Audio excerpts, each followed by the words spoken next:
How do you defeat voter suppression tactics when it's fueled by billionaires' cash and partisan power?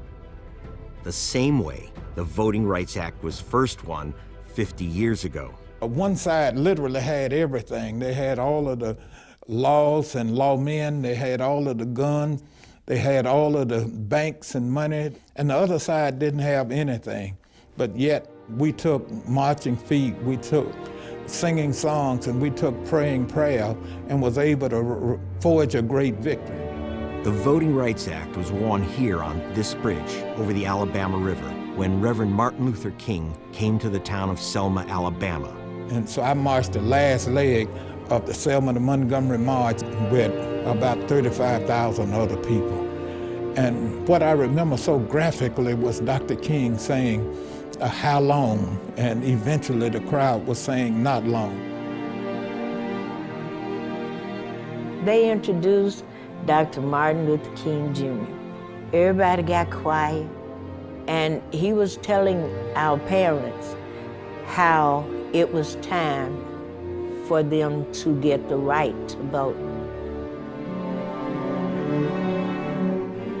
When we got to the top of the bridge, then you could really see what was on the other side.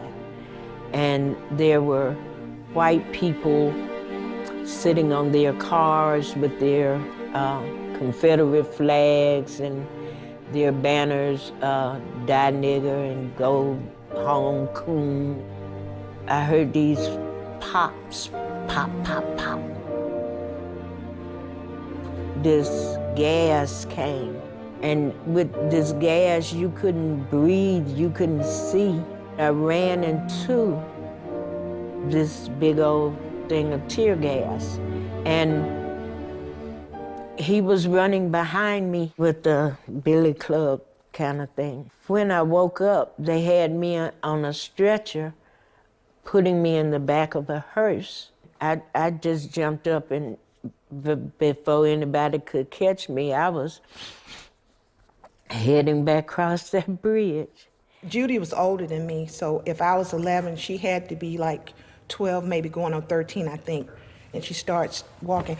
Nobody's gonna stop me from getting my freedom. And as soon as she said freedom, one of the troopers hit her, and blood just went everywhere. And I was just in horror.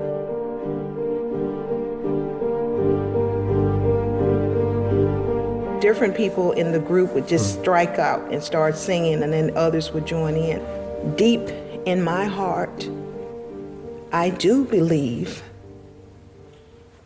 we shall overcome someday. That was the hope. That was the hope of that song. That was the hope of that time.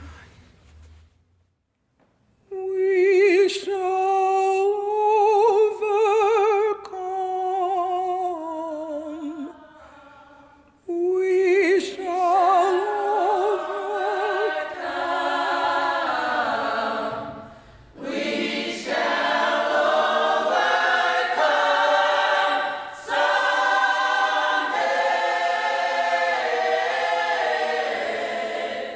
Oh, deep in my heart, I do believe. I had made this vow when I was 7, when my mother died, because everybody said she died because of the color of her skin, that if she had not been colored, she wouldn't have died. She died and left 4 children, 7, 5, 4, and 2. I made up in my mind at 7 years old that when I grew up, nobody would ever have no one to call mommy because she died of the color of her skin.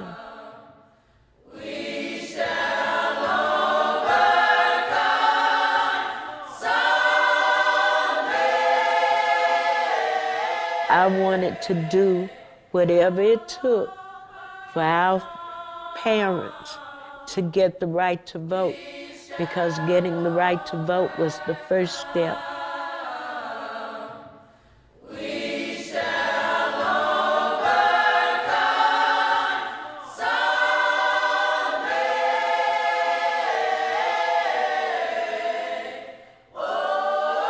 Voting impacts everything in our lives. The air we breathe, the water we drink, the work we do.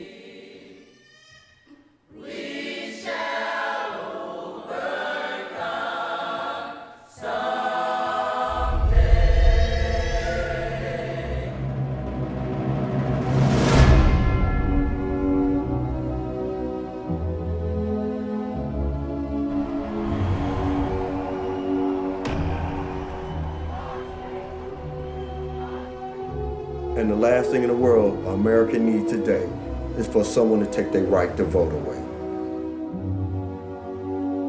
That's why we have to keep marching across the bridge every single time that we get a chance.